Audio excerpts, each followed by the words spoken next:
Ils vont rester 2 ou 3 semaines sur place et puis on a insisté qu'ils parlent avec tous les acteurs humanitaires et les bénéficiaires. Bon, ils vont bien sûr parler avec les cluster leads aussi, mais qui se focalisent sur les acteurs non onusiens et les bénéficiaires.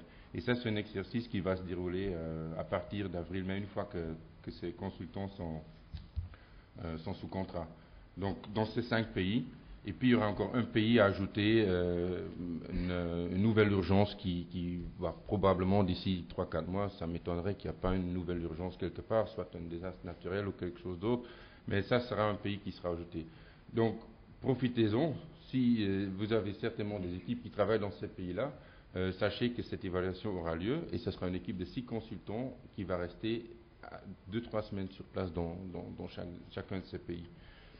Donc je voulais juste partager ça avec vous, mais votre question par rapport à John Holmes, je vous promets que demain j'envoie tout de suite un email, je contacte mes collègues à New York dans la section de finances pour qu'ils mettent un peu de pression sur John pour qu'il donne une réponse à ça.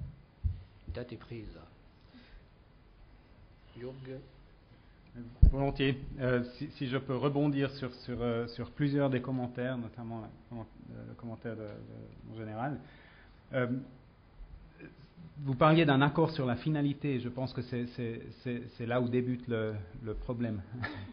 C'est vraiment là où on commence à parler de l'intégration, de ces approches intégrées qui dépassent l'intégration d'une mission des Nations Unies. Et je pense que là, il y a besoin d'avoir une séparation entre la finalité purement humanitaire et la finalité d'une action qui vise à stabiliser un pays, qui vise à reconstruire un pays. Et je pense que c'est là où on a besoin aussi justement de ce dialogue et d'un respect des rôles de chacun et un respect finalement aussi de cette indépendance dont les humanitaires ont besoin. Maintenant, Ronnie disait que l'indépendance en principe par le biais de l'exemple de la Thaïlande n'était pas absolument nécessaire pour avoir une action efficace et je pense que là on peut être tout à fait d'accord et c'est ce que j'ai essayé de dire aussi dans mes propos au tout début, c'est qu'il y a de la place aussi pour l'humanitaire qui n'est pas entièrement indépendant. Simplement, il faut être conscient des conséquences des choix qu'on fait.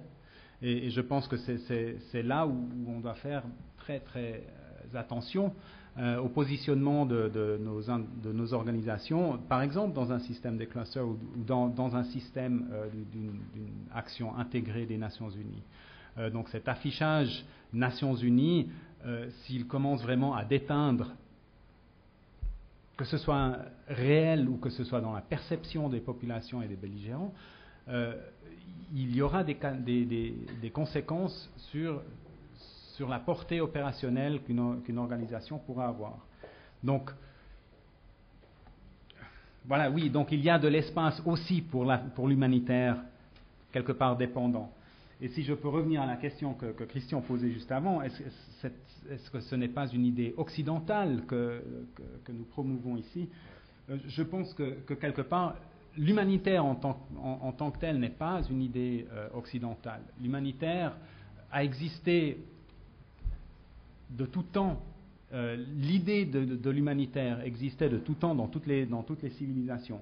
Il n'en est peut-être pas de même pour d'autres aspects, pour d'autres, disons, pour ne pas le nommer, les droits de l'homme sont peut-être là un peu plus occidentaux.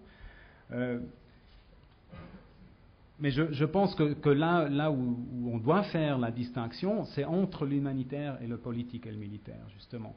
C'est le politique et le militaire qui arrivent avec des idées occidentales de système de gouvernement, de système de nation building, etc. Ces idées-là sont peut-être un peu plus occidentales. Par contre, l'humanitaire, et si on arrive à le séparer, peut rester quelque chose qui est beaucoup plus globalement acceptable. Si on arrive à le séparer. Si on arrive à le séparer, et pour cela, voilà donc la nécessité de l'indépendance. René ?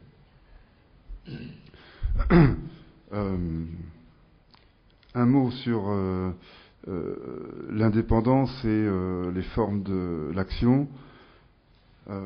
Je crois que je constate qu'on voit très souvent les trois mots clés qui semblent symboliser l'humanitaire, qui sont neutralité, impartialité, indépendance, présentés comme les valeurs fondamentales partagées de l'humanitaire. Et je constate, enfin en tout cas c'est ma conviction profonde, qu'on est dans la confusion la plus totale. L'indépendance, ça n'est pas une valeur. L'indépendance, c'est tout au plus une observation. On est ou on n'est pas indépendant, ou on l'est selon telle ou telle chose. Disons que c'est un état de fait, et c'est pas un jugement de valeur. Et il me semble que la distinction entre les deux mérite d'être conservée à l'esprit. De même d'ailleurs que la neutralité, c'est tout au plus une obligation, mais pas une valeur en soi. S'il y a une valeur à conserver, enfin une valeur, disons, un enjeu éthique primordial à mettre en avant dans l'humanitaire, c'est, me semble-t-il, l'impartialité, qui lui est une sorte de guide opérationnel et qui se distingue de ce fait-là des deux autres notions. Donc, à mon avis, il ne faut surtout pas considérer l'indépendance comme une valeur. Et quand je dis par exemple qu'on n'était pas indépendant sur la frontière thaï, mais qu'on était efficace, c'est-à-dire qu'on apportait une aide qui était utile aux gens, voilà ce qui me semble être absolument important. L'indépendance, à certains endroits, c'est une sorte de condition d'une action efficace, à d'autres, c'est tout à fait superflu, et si une valeur, c'est parfois une condition, parfois c'est superflu, ça montre qu'une chose, c'est que ça n'est pas une valeur. Donc, je pense qu'on devrait faire tous l'effort, je parle aussi pour Médecins sans frontières, qui pêchent par la même confusion, en dépit de mes mises en garde répétées, mais on n'est pas toujours écouté, qui pêchent donc par cette même confusion de mise à niveau de trois notions qui sont chacune différentes, qui sont tirées, là aussi, probablement paresseusement, des 7 fameux principes de la Croix-Rouge. Sans doute le chiffre 7 a-t-il des vertus magiques là aussi, mais il faut se reporter à l'anthropologie religieuse pour le comprendre. Mais enfin, ce sont les 7 principes de la Croix-Rouge. Tant mieux, très bien pour la Croix-Rouge. À ce que je sais, elle a déjà suffisamment de mal à s'en dépêtrer dans son mouvement interne. N'importons pas ce genre de difficultés, ce genre de choses. Bon, ça n'a absolument aucun sens.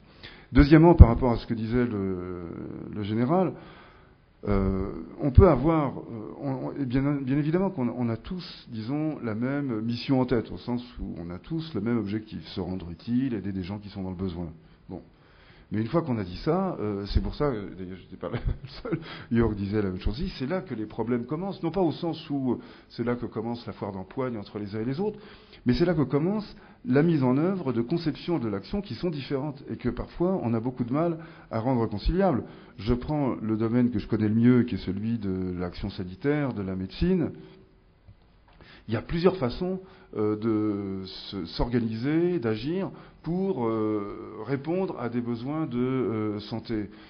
Par exemple, pendant une quinzaine d'années, la dominante dans le monde des ONG comme dans le monde des Nations Unies était la formation d'agents de santé villageois avec des soins de santé primaires, avec tout un beau dispositif qui tenait magnifiquement bien sur le papier et qui a été un désastre absolu, un gaspillage dont je crois on n'a pas fini de mesurer l'ampleur, aussi bien sur le plan financier que sur le plan médical et du déficit de soins que ça a entraîné. Et bon, et pourtant il y avait un accord assez général et une minorité agissante mais tout à fait inefficace. Je parle de gens comme moi qui étions vraiment en guerre contre ce système et qui n'étions pas du tout entendus ni écoutés.